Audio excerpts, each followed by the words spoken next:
Chers amis, bonjour. Bienvenue sur le podcast Petit sous, gros sous, qui parle d'éducation financière et d'investissement. Ici, tu retrouveras l'actu financière en live et replay, les témoignages des familles qui tentent de joindre les deux bouts, les histoires inspirantes sur la gestion de tes finances personnelles, les conseils pour fructifier ton argent, la légitimité pour parler argent.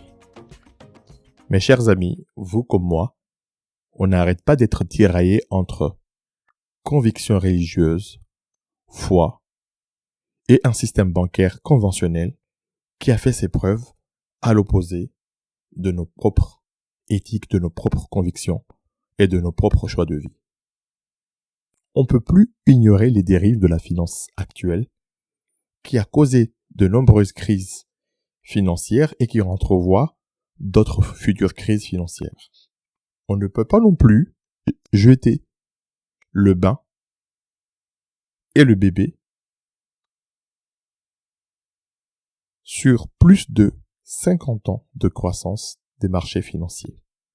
Presque un demi-siècle et très grande crise, la bourse démontre qu'il reste un relais de croissance et un levier pour démultiplier son patrimoine financier. La finance islamique, avec ses vertus anti-crise, peine à s'imposer comme la solution antisystémique mondiale. Londres, Kuala Lumpur, les Émirats et les pays du Golfe Persique, malgré une accélération de ces dernières années, il n'est pas facile de trouver dans un coin de rue, de tomber sur une banque islamique en France ou en Europe. À l'aune des magazines de la presse sensationnelle, les produits de finance islamique restent des denrées très rares ou une trouvaille d'initiés. À l'ère du digital, en tant que musulman, peut-on basculer en banque islamique? Mes chers amis, ce qu'il faut imaginer, c'est que un établissement bancaire dans notre coin de rue, ce n'est pas juste de l'immobilier avec des gens qui travaillent dedans, avec une informatique. Mais c'est avant tout une infrastructure et avant tout un système financier derrière qui soutient toute la colonne vertébrale. Donc c'est un système qui a permis justement de proposer à vous et à moi ou aux entreprises des moyens, un système et tout un écosystème pour nous permettre en fait de réaliser des transactions financières. La grande question que j'ai envie de vous poser et de me la poser aussi, est-ce que il est possible de switcher d'une banque conventionnelle à une banque islamique? Alors, regardons les choses sur 5 à 6 points. Prenons par exemple la banque au quotidien. Donc au jour le jour, qu'est-ce qu'il nous faut? On a besoin d'avoir une carte ou des cartes, d'avoir des moyens de paiement, un chéquier, pouvoir faire des virements, une application, des distributeurs, des établissements dans un coin de rue. On a besoin aussi d'avoir en face des conseillers, que ce soit physiques ou des conseillers à distance, pour nous renseigner, une application, des sites internet, mais aussi de pouvoir trouver aussi des billets, des pièces de monnaie, de pouvoir les échanger. Donc, dans notre quotidien, oui, bien sûr, il est possible de se dire, voilà, je vais adhérer ou je vais souscrire à des moyens de paiement, à des cartes. Et aujourd'hui, il y a des acteurs qui proposent, par exemple, une carte qui est compatible avec la charia, qui est compatible en fait avec les préceptes en fait de l'islam. Donc pour notre quotidien, aujourd'hui, on n'a vraiment pas besoin d'une banque pour avoir une carte. Même en allant au supermarché, on peut trouver une banque. Donc sur cette partie-là, donc de la banque au quotidien, du quotidien, les moyens de paiement, les cartes et tout ce qui permet en fait de faciliter les transactions financières du quotidien, oui, il est possible de switcher. Maintenant, venons-en dans un autre domaine qui est le financement. Donc aujourd'hui, on a besoin de financer une maison, on a besoin de financer des projets, on a besoin de financer l'achat d'un véhicule ou de tout autre équipement comme la cuisine. Qu'est-ce qui se passe? Aujourd'hui, par exemple, l'achat immobilier est en partie vrai, on peut switcher, on peut aller voir un organisme de banque islamique, un organisme qui finance les particuliers dans l'acquisition de la résidence principale ou dans l'acquisition d'un immeuble ou d'un studio qui serait mis en location. Donc, cela est en partie vrai. Mais sachez que les organismes qui accompagnent les particuliers dans l'immobilier, ce sont des organismes qui sont sur un marché de niche et des organismes trient sur le volet, donc il n'est pas permis à tout le monde de pouvoir bénéficier de ce type de financement. Donc sur la partie immobilière, oui, avec quelques astérix. Mais sinon, si on prend d'autres domaines comme l'achat d'un véhicule ou l'achat d'un équipement de cuisine, eh ben, tout ce qu'on avait vu dans l'épisode sur l'argent, la finance islamique et moi, en France, il n'y a qu'un seul établissement qui a l'agrément et qui opère comme banque islamique, et je n'en connais pas en fait les conditions, mais aujourd'hui, on va dire que quand on est un particulier lambda, on a besoin d'acheter une cuisine, on a besoin d'acheter un véhicule, on n'a pas en face de nous, à côté de notre lieu de travail, à côté de notre entreprise, un établissement capable de nous proposer un financement pour des projets du quotidien. Donc, sur cette partie-là, je dirais c'est presque impossible. Ce n'est pas facile dans le financement du quotidien de trouver un organisme qui propose cela. Aujourd'hui, on a tous l'habitude de fractionner nos paiements, d'acheter en ligne, d'acheter sur Internet. Eh ben, j'en connais pas d'organisme qui propose aujourd'hui des paiements fractionnés sur Internet. Maintenant, revenons-en à l'épargne. Donc, aujourd'hui, quand on veut épargner, donc on a deux types d'épargne. C'est l'épargne de précaution, donc où on a besoin d'avoir de l'argent frais tout de suite en fait en cas de besoin, et on va parler de l'épargne de projet ou l'épargne qui est placée. Parce qu'il faut voir, c'est que l'épargne qui est placée, l'épargne en fait qui nous permet de réaliser des projets du quotidien, j'en connais pas de tête comme ça. Donc tout le monde a entendu parler des soukouk, mais les soukouk ne sont pas réservés peut-être à une clientèle populaire, basique. Il faut s'y connaître parce que ce sont des produits qui ne sont pas liquides, qui ont besoin d'avoir une certaine expérience et une certaine connaissance parce que les fonds sont bloqués pendant un certain temps. Il existe bien sûr des assurances-vie luxembourgeois ou des produits orientés en fait vers de l'épargne de long terme, mais ces produits-là, il faut un certain ticket, en fait, il faut avoir un certain montant pour y accéder. Donc, aujourd'hui, l'épargne bancaire ou l'épargne, tout simplement, l'épargne financière, j'ai l'impression que c'est réservé, en fait, à une élite, en fait. Le monsieur de tout le monde, madame tout le monde, ne peut pas y accéder. Donc, comment faire aujourd'hui? Donc, aujourd'hui, si j'ai de l'argent, est-ce que je suis obligé, moi, parce que, au nom de mes convictions, de faire dormir mes liquidités dans un compte courant ou dans un compte qui n'est pas rémunéré? C'est une grosse question que je me pose. Et je ne suis pas sûr, au regard aujourd'hui de l'inflation, que je vais laisser mes liquidités dormantes dans une épargne comme ça qui n'est pas rémunérée. Là, j'en suis pas vraiment très sûr parce que même si je dois, de mon côté, respecter une éthique religieuse qui réprouve et qui interdit tout rendement sur la base d'intérêt, mais qu'en est-il? Mais vraiment, je pose la question, qu'en est-il de l'inflation qui rogne aujourd'hui, en fait, si je ne fais rien de cette épargne, mes liquidités. Maintenant, l'autre défi, c'est pour protéger sa famille, pour protéger ses biens. Parlons de l'assurance. Aujourd'hui, de mémoire sur le marché, je ne connais aucune assurance, aucune assurance alignée sur l'éthique musulmane. Donc, j'en connais pas. Pour assurer ma maison, pour assurer mon véhicule, pour m'assurer, en fait, assurer mon patrimoine, j'en connais pas. Donc, même si j'ai la volonté ou j'ai la conviction de vouloir faire une assurance takaful, une assurance en lien avec l'éthique de la charia, il m'est impossible. Donc, en conclusion, ce qui est important, c'est que aujourd'hui, donc une banque islamique, c'est avant tout un système juridico légale qui y est mise en place et qui permet de déployer des infrastructures, que ce soit de télécommunications, des infrastructures en fait informatiques qui permettent en fait de réaliser des transactions de manière sécurisée. Or, aujourd'hui, tout notre système et toute notre infrastructure est basée sur la finance conventionnelle. Aujourd'hui, la finance islamique opère dans une niche, opère dans un petit coin, surtout en France, et ne permet pas de proposer pas tout ce qui se retrouve en fait dans un système financier conventionnel. Et n'en parlons pas aujourd'hui en termes de tarifs, parce que c'est là aussi en fait le nerf de la guerre, c'est que suis-je en mesure de trouver une tarification des prix qui m'assure aussi en fait un service équivalent.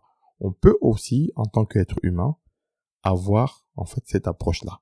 Maintenant, quels sont les freins et les défis qui nous empêchent ou qui empêchent tout musulman de basculer dans une banque islamique? Eh ben, aujourd'hui, moi, ce que je préconise, en fait, c'est que, comme je l'ai dit tout à l'heure, il faut avoir une approche différenciée. Donc, au niveau du quotidien, donc si c'est juste pour avoir une carte, une appli, pouvoir payer avec une appli, pouvoir régler des transactions, on va dire dématérialisées, digitalisées, oui, on peut basculer dans une banque en fait islamique. Il n'y a pas de frein particulier. En revanche, comme je l'ai indiqué tout à l'heure, en ce qui concerne les financements, en ce qui concerne les prêts bancaires, donc tout n'est pas simple parce que les prêts immobiliers, c'est possible, mais réservé à une clientèle ayant vraiment préparé un projet, ayant vraiment mis de côté et ayant les capacités. Donc, ce n'est pas des solutions qui sont réservées à la moyenne. Au niveau de l'épargne, en fait, au niveau de l'épargne, bien sûr, ce n'est pas possible parce que cette approche-là, l'épargne aujourd'hui, il faut un certain ticket, il faut des certains montants pour rentrer, et il faut accéder à un certain niveau. On ne peut pas y rentrer comme ça. Zéro solution au niveau assurance.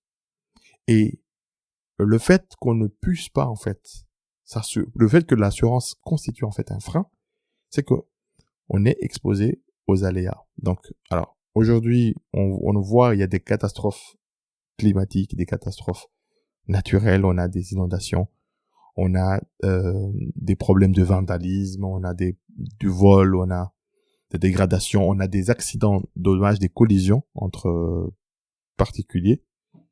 Si je refuse de m'assurer aujourd'hui, non seulement je me retrouve aussi dans l'illégalité, parce qu'en France, certaines assurances comme la responsabilité au niveau habitation et la responsabilité civile au niveau véhicule, c'est obligatoire, donc d'être assuré. Même l'exercice de certaines professions, il est obligatoire d'avoir une responsabilité civile professionnelle. Donc, se pose un problème, on va dire, de légalité. Et je ne suis pas sûr que l'éthique religieuse approuverait un problème de légalité en disant je me mets hors la loi pour pouvoir être conforme avec mon éthique religieuse. Parce que tout simplement, après ça se discute en fait à coup de jurisprudence. Il me semble que la loi nationale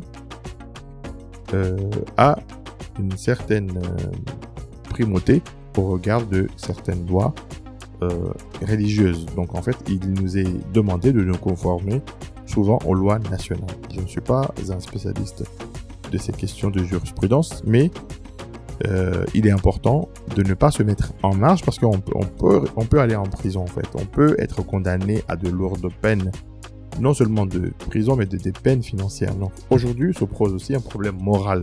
Est-ce que dans l'attente d'avoir une solution en matière d'assurance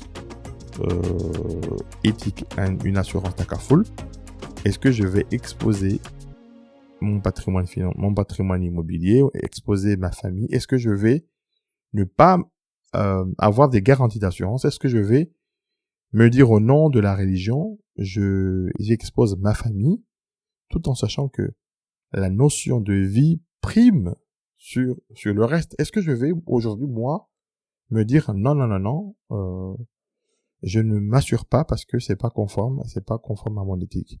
Donc là, on est dans une notion de zarar, c'est-à-dire de nécessité. Donc se pose en fait aussi un problème philosophique qu'il faille en fait trancher.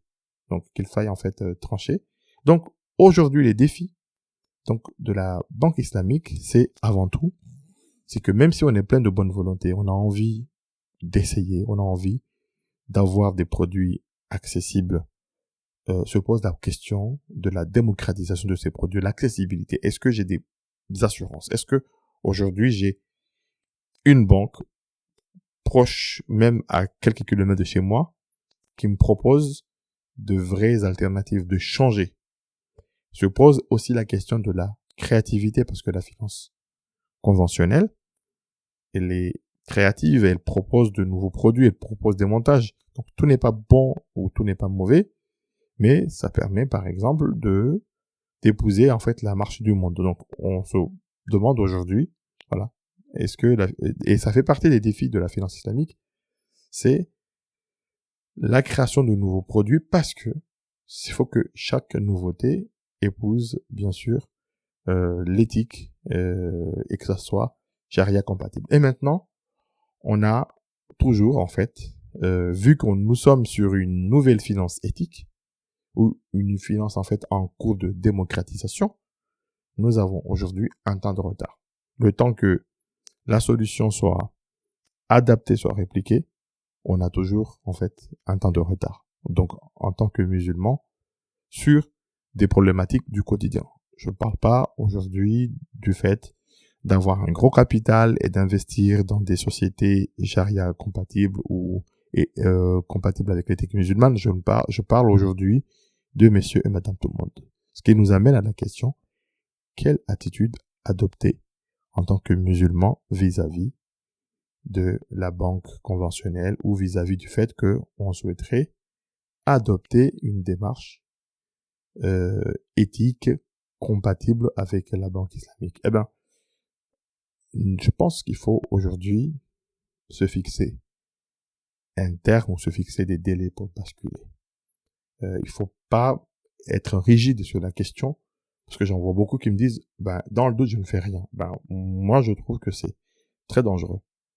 Parce que si on est aussi binaire, on est aussi catégorique et radical sur la question, j'ai envie de demander, est-ce que tu es prêt d'aller jusqu'au bout de la logique? C'est-à-dire qu'aujourd'hui, au lieu de voir juste le système bancaire, la banque islamique, les moyens de paiement, est-ce que tu es prêt à remettre en cause tout ton système, tous tes systèmes de vie, ton métier, tes relations, ton environnement, tout, pour que ça soit financièrement ou que ça soit compatible avec la charia? Parce que le fait de vouloir ne rien faire et attendre, ça se pose en fait qu'on aille jusqu'au bout en fait de la logique. Mais si on se dit je vais me fixer un terme, je vais basculer au fur et à mesure que je trouve l'équivalent, moi je suis plutôt partisan de cette attitude de transformer les choses, d'y aller petit à petit et de ne pas se freiner et de ne rien faire. Maintenant la question, que faire au regard des autres?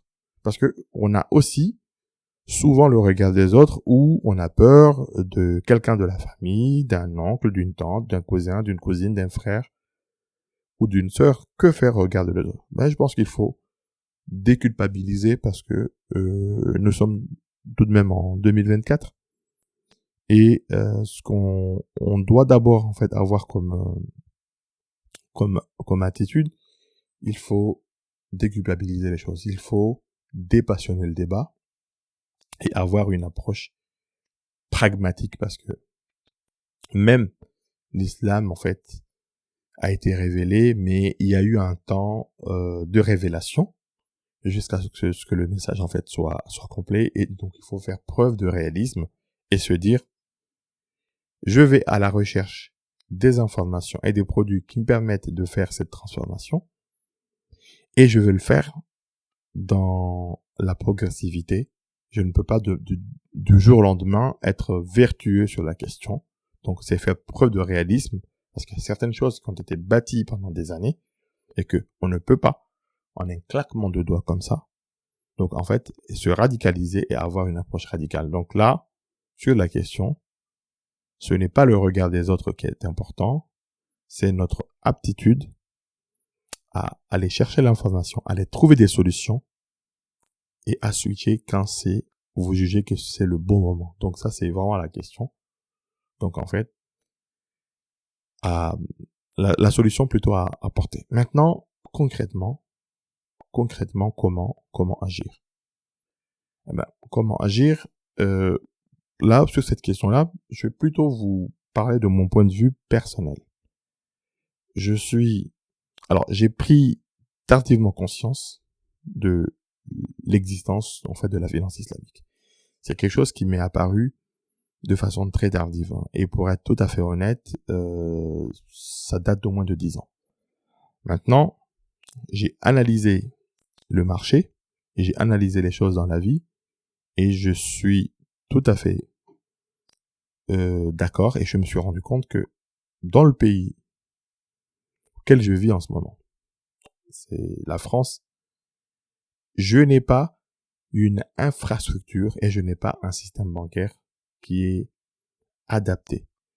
Ce n'est qu'en 2008 où, sous l'égide de Christine Lagarde, il y a eu un projet avec des sénateurs, il y a eu une adaptation de la législation française sur une toute petite partie pour commencer et initier la France à la finance islamique.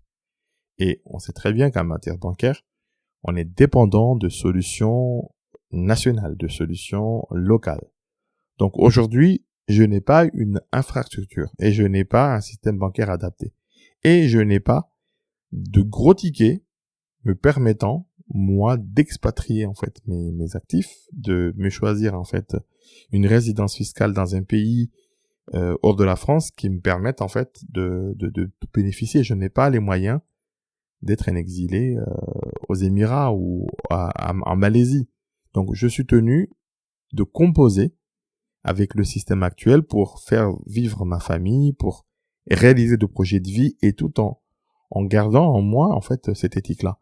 Donc aujourd'hui, j'épargne et je vous le cache pas que dans mon épargne, ce qui m'anime dans mon épargne, c'est pas tant de démultiplier mes gains, mais ce qui m'anime aujourd'hui dans mon épargne, c'est avant tout de pouvoir préserver mes liquidités de l'inflation. Faut pas que mes 1000 euros deviennent de 900 euros demain parce que j'ai laissé ça sur un compte dormant. Donc, mon épargne, je fais en sorte d'investir pour que demain, donc dans des titres, plutôt une approche de moins pire, dans des titres qui me permettent que demain, si j'ai besoin d'argent, je peux les vendre et retirer des liquidités. Au niveau des investissements, je compose aussi avec un certain réalisme du terrain. J'ai jugé et j'ai trouvé que pour moi, un loyer, en tant que locataire, me revenait beaucoup plus cher que si je contracte en fait un prêt immobilier. Donc, j'ai fait le choix en me disant que pour le moment, je suis tenu de me loger ou de loger ma famille et j'ai fait ce choix-là. Donc, en fait, de contracter en fait un prêt immobilier parce que cela est devenu en fait une nécessité et parce que en l'absence en fait de réelles alternatives et de réelles solutions en face. Je vis ici, je ne vis pas aux Émirats, je ne vis pas en Malaisie où je pouvais avoir des offres alternatives. Maintenant, quand j'ai des besoins de changer de véhicule, j'ai des besoins d'avoir en fait une nouvelle cuisine ou des petits projets, des petits travaux, même en étant très vertueux, des fois je n'ai pas forcément la somme parce que la famille s'agrandit, les besoins croissent aussi. J'ai besoin d'avoir des facilités, des paiements fractionnés, j'ai besoin aussi de pouvoir emprunter pour faire ces choses-là. Mais faute aussi d'acteurs en face, parce que malheureusement, je peux pas aller à Dubaï faire un prêt en étant ici. Donc, je suis obligé aussi de faire cela, d'emprunter. Oui, avec un taux d'intérêt. Donc, j'ai l'inflation, j'ai les taux d'intérêt ici. Bon, je suis obligé de composer. Je fais une composition pour le faire. Par exemple, j'ai un véhicule. Je suis non seulement obligé, mais je suis tenu de l'assurer. Je l'assure parce que demain, si on vole ma voiture, je ne dispose pas suffisamment de cash pour aller acheter une nouvelle voiture et travailler. Donc, je suis tenu aussi de composer avec un environnement qui n'est pas forcément l'environnement à 100% compatible. Donc, sur plein de questions de la vie, je sais faire la différence entre ceux qui cherchent à spéculer, ceux qui cherchent à démultiplier sans raison leur épargne. Je ne pense pas qu'avec les moyens dont je dispose, je ne suis pas en train de thésauriser, je suis juste en train de faire en sorte que tout puisse fonctionner de mon vivant et que s'il m'arrive un aléa de la vie, que ça puisse continuer en fait à fonctionner. Et que si la possibilité ou l'opportunité se présente pour transformer un produit qui n'est pas charia compatible avec un produit qui l'est, je le ferai sans hésitation. Je le ferai sans hésitation, mais je refuse aujourd'hui, par des questions dogmatiques, par des gens qui me disent il faut rien faire. Mais en même temps, on n'est pas dans un monde où on peut se permettre de ne rien faire. Il faut toujours faire quelque chose. Il faut toujours agir. Donc, je suis tenu, moi, aujourd'hui, de me transformer, de m'adapter, de faire preuve de réalisme et de pragmatisme. Donc, peut-être que je suis totalement en dehors des clous sur le plan de l'éthique, mais j'invite, en fait, à ceux qui m'écoutent et à chacun, parce que, attention, ce que je dis ne vaut conseil pour personne. Donc, c'est peut-être un épisode beaucoup plus personnel parce que je prends rarement la parole, mais j'ai tenu à livrer un petit peu ma version des choses au regard de ce que je sais, de ce que je connais. Maintenant, le débat est ouvert. Il y a toujours quelqu'un de plus savant, de plus sachant qui peut corriger, qui peut m'apprendre, qui peut m'apporter quelque chose, mais je tenais absolument, en fait, à vous livrer ma part à moi, et tout en disant que ma part à moi, peut-être que dans 5 ans, je pourrais revenir et vous dire, bon voilà, ou dans 2 ans, dans 1 an, que les choses ont évolué. Voilà. L'épisode permet aussi, donc, de répondre à des questions. Il y a un petit quiz, un petit questionnaire qui est mis en ligne. N'oubliez pas également d'aller écouter l'épisode comparatif. Je compare une banque conventionnelle avec une banque islamique, et l'épisode de début qui dit argent, finance islamique et moi.